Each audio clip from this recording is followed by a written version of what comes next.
What is up, everyone? I am TST's the Mudman, and it's time to figure out what we are going to play this weekend ranked in Gods Unchained. So we're on gudex.com looking at the one-day Mythic meta because we did receive a pretty sizable balance patch this week. The TLDR is essentially that both Aggro Nature and Zoo Light have been substantially nerfed.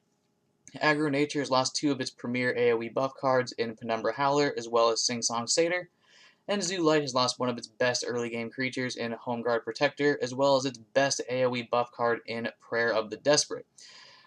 These are two of the most common archetypes on the ladder right now, and both of these decks have been nerfed to the point where they are probably going to have to be modified entirely, so I imagine the meta will be completely different than it was last week and just generally slower.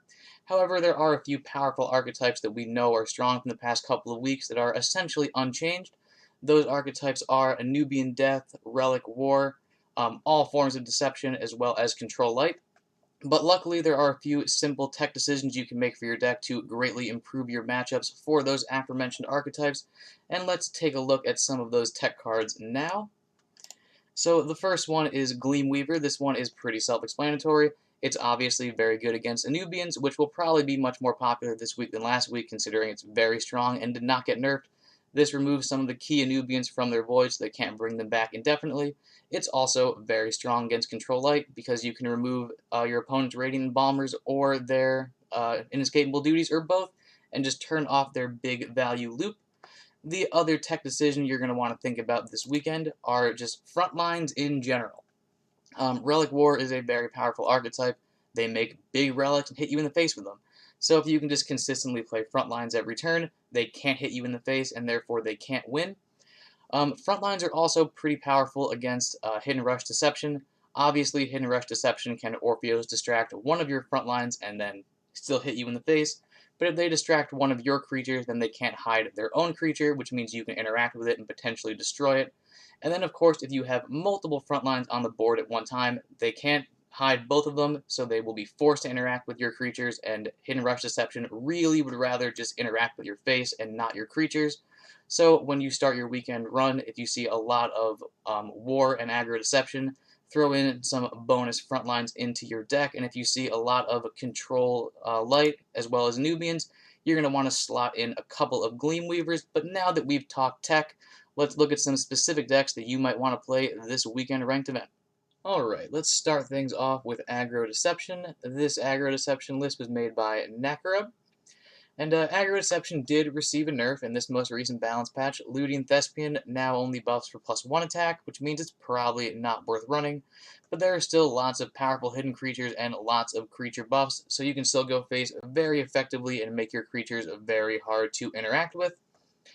Some notable differences from this deck than the normal Hidden Rush Deception decks we've been seeing in the past is this deck runs a copy of Merrick to double up even further on all of your creature buffs. So when you make one of your creatures giant with all of your Dark Knives, Selfless Guildmates, and Assassin's Aims, you can go face with that creature and make your Merrick just as large. Another interesting card, or another choice for this deck, is the two copies of Surprise Delivery. At first, I was anti-Surprise Delivery, and then I lost to a handful of Aggro Deception decks running it, and I have seen the light. This is essentially just very slow burn damage, each barrel, of course, dealing 2 damage for a total of 6 damage, but it also just fills up your opponent's board, so it's very hard to outrace your Control Deception opponent when your board is full of all of these useless barrels. So not only does it deal some damage, it also sort of stymies your opponent's ability to outrace you, which is very, very powerful. Besides that, we have some big beat sticks, 2 copies of Shadewalker, which are not only hidden, but they're big and get bigger every single turn. We have Reflection Elementalist, which pairs well with all of your tiny creatures like the Selfless Guildmate, as well as anything that Madame Denholm makes for you. And then to top off the curve, we have 1 copy of Sneaky Bruiser, which is also hidden and very, very large and capable to buff. So you can go face very, very successfully with this deck. And seeing as Zoo Light and Aggro Nature have been nerfed to the point where we probably won't see them, I think this deck should probably be able to go uncontested in the early game and pretty much rush any opponent down to 0 very, very quickly. Alright, next up we have Anubians. Anubians have been a very powerful archetype since the beginning of Mortal Judgment. Nothing has been buffed or nerfed for the Anubians, so they are just as strong as before, but everyone knows how to play Anubians, so in a new meta, an easy deck like this could be very popular. This list here, made by Punkid, is the more aggressive variation of Anubian Death or Heirloom Death, whatever you want to call it. As you can see, we have the Necroceptor, we have 2 copies of Dangerous Ritual, as well as Brimstone, and then just a generally very low curve, the lowest curve you can have with Anubians. So if you're seeing a lot of like Relic War and Hidden Rush Deception, then a list like this could be great. But if you want to play Heirloom Death and you see there's a lot of like grindy nature decks and control light and control magic, you might want to swap out some of the Dangerous Rituals and Brimstones for some more of the mill package, some V-Rocks, Canopic Hoarders, and Sulfuric Rains, because if you're playing a bunch of grindy, slow late game decks, then they are prime targets to mill, and everyone knows opponents love to mill. So if you're looking to play the Anubians, definitely check out the meta and tech your Nubian deck accordingly. Alright, now let's move on to Relic War. I do not think the original creator of this deck was Knight Davion over here. It has too many games played, so I couldn't go far enough back to see who made it, but that is neither here nor there. Relic War is another one of the very powerful archetypes that are left unchanged after this balance patch. And Relic War comes in many shapes and sizes. Some of them are like this with the very low curve. Sometimes they go up to 7 with Demogorgon. Sometimes they even go up to 8 with Avatars of War. But I selected the low curve variation for this week, mainly because, like I've been saying this whole video, I imagine the meta slows down now that we've lost Zoo Light as well as Aggro Nature. And if you want to beat Relic War, it's better to just make your big weapon hit your opponent in the face earlier, as opposed to letting your opponent live long enough to play something like a City Planner. So we are going with the low curve variation of Relic War. This is essentially the same Relic War list we are used to seeing. As you can see, this deck has had over 5,000 games played. You get a big relic with I Need a Weapon, you cheapen your hand and draw more cards with Mobilize, maybe you buff your weapon up with Whetstone, and then you double its power with Unrestrained Power, and you hit your opponent in the face very, very hard until they explode. Relic War has been a very powerful archetype the past couple of weeks. Like I said, this archetype is completely unchanged, so it should perform very well this weekend. Alright, now we have Magic, and this is a Tempo Magic list made by Jakin. And Tempo Magic might come as a bit of a surprise. For the past couple of weeks, we have been discussing Control Magic, and in the beginning of the video, we discussed how Control Magic is very popular. However, now that both Aggro Nature and Zoo Light are gone, there seems to be less decks around to control. So maybe the Control Magic decks switch up their game plan to more like a ramp and bigger top-end oriented Magic decks, but that is beside the point because we are talking about Tempo Magic. Seeing as that both Aggressive Nature and Light are gone, it leaves open a slot for a new aggro deck to fill that niche. And it is important to note that Aether Snap, a very powerful tool for Tempo Magic, has been nerfed. It's no longer 3 mana, now it's 4. So as you can see, it is not in this Tempo Magic deck, but we have replaced the Aether Snaps with some classic Tempo Magic power. This deck has 1 copy of Oni as well as 1 copy of Palace. In my opinion, Oni is far superior to Palace. Palace just seems sort of like a liability, considering cards like Bound by Her Will exist. So if I were you, I would swap out the Palace and put in 2 Onis. And then we also have a copy of Monolith of the Storms, which is a classic Tempo Magic finisher. It gets +2 strength every time you play a spell, and then you can deal damage equal to its attack to whatever source you want, and it brings its attack down to 0. It's capable of doing a ton of damage. We, of course, have the Tempo Magic staples. We can draw through our deck very efficiently with Palace's Wand, with Orpheo's Draft, with Vortimer, with your Bibliomaniacs. Cycling through your deck is never a problem with Tempo Magic. Then we just have lots of powerful burn spells, as well as a copy of Academy Apprentice for some spell boost. We have the common burn spells in Ancient Text and Form of Power. We also have Worm Breath, as well as Epiphany, and the 2 Leyhorde Hatchlings. We, of course, also have the very powerful combo of Arcane Transcendent, as well as Unbound Flames, so you can make the base cost of your Unbound Flames 3, and then deal 4 damage to your opponent's face and 4 damage to all creatures for only 5 mana for big, big damage.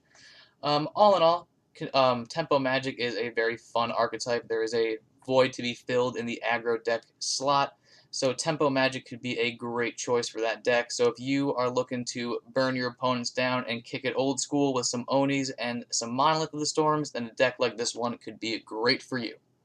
Alright, and that brings us to a potentially new archetype in slow value nature. This list was made by Ballerina, and as you can see from the curve, this is a much beefier build than the normal nature decks we're used to seeing. In fact, there are 0 one-mana creatures.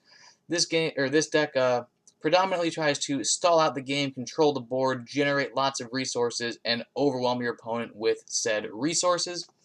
We have lots of good early game control tools. Obviously, we have Underbrush Boar, we have a copy of Flame Blade, a copy of Staff of Roots, 2 Frenzied Rituals to destroy great big targets. Lightning Strike also destroys things. We have Grass Roots to transform some, really big creatures, like Helion Elites. A little bit of Relic removal. We have a Druid of the Cycle to deal with those pesky Anubian decks, as well as control light lists. You also may have noticed the small dragon package in here, and Druid of the Cycle is great for making your hand larger.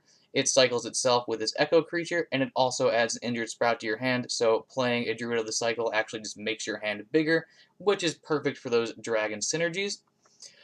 We also have Grove Summon, which is just a huge value bomb. 2 mana for 3 more cards in your hand. Obviously very, very powerful with those dragons, and just good against like any control-y deck, control magic, control deception that's trying to run you out of resources. This is 1 card that gets you 3 more resources. We have lots more, value-generating cards. Compost Charm not only sustains you, it also replaces itself with a random nature card. Frenzied Ritual replaces itself. Enchanted Vines clears the board and replaces itself. Veilward Minotaur obviously gets you a very powerful 7 mana card, and we have quite the powerful top end in this deck. We have the 2 random cards Veilward Minotaur generates you. Then we have the great big Godblitz Goat. 2 Demogorgons because we're going to 7 mana anyway, so you might as well run 2 demos. And then we have the Dragon package that we alluded to a little bit. We have the big Game Ender in Mormag that deals 8 damage to all of your opponent's everything, and is also an 8/8, so incredibly threatening. And then we have our 6 mana dragon, and it's very easy to have a very huge hand with this deck, especially going into 6 mana. So this dragon tends to be, between 7 and 9, 9/9 in stats. Very, very powerful. Then besides that, we just have like general good cards. We have a copy of Bladefly in here because it's a 4 mana 6/6. A copy of Avatar of Nature because it's a 5/5 that grows every turn. It also provides indefinite healing. Really, you always get at least 1 walking plant, which is very powerful against the various aggressive decks like Hidden Rush Deception as well as Anubians. If you can get your Anubian opponent to play both of their Lands of the Dead, and then you can stabilize with Avatar on top of Compost Charm, you'll probably just run them out of the game. All in all, this type of deck is fun and new. It's been a long time since like a value-oriented nature deck has been good. Every game will definitely feel very different considering you'll be generating random cards every single game. So if you're looking for something new and exciting, value nature could be a great choice for this weekend ranked event. Okay, and the last deck to discuss is this Control Light list made by Sifu. Control Light has been a very powerful archetype for the past couple of weeks, but you may have noticed that Sifu here has omitted some of the more powerful stall cards that Control Light usually runs. We only have 1 copy of Censor, as well as only 1 copy of Lips Are Sealed. The 1 copy of Lips Are Sealed seems a little questionable because Lips Are Sealed is incredibly powerful. It seems like you'd want to run as many of the powerful cards as you can. But ultimately, I really like the decision to remove some of the stall mechanics. Like I've been saying this entire video, seeing as Aggro Light and Aggro Nature have been nerfed, the meta should generally slow down. So Sifu here has taken out some of the stall cards and replaced them with a whole bunch of the tech cards. He's got something for all the decks that we know we're going to be encountering. We've got lots of front lines, as well as relic removal to deal with all of the aggressive, or not aggressive, all the relic war opponents. Like I said in the beginning of the video, numerous front lines is also very powerful against Aggro Deception. Then we have a copy of Gleamweaver for the mirror match, as well as the Anubians.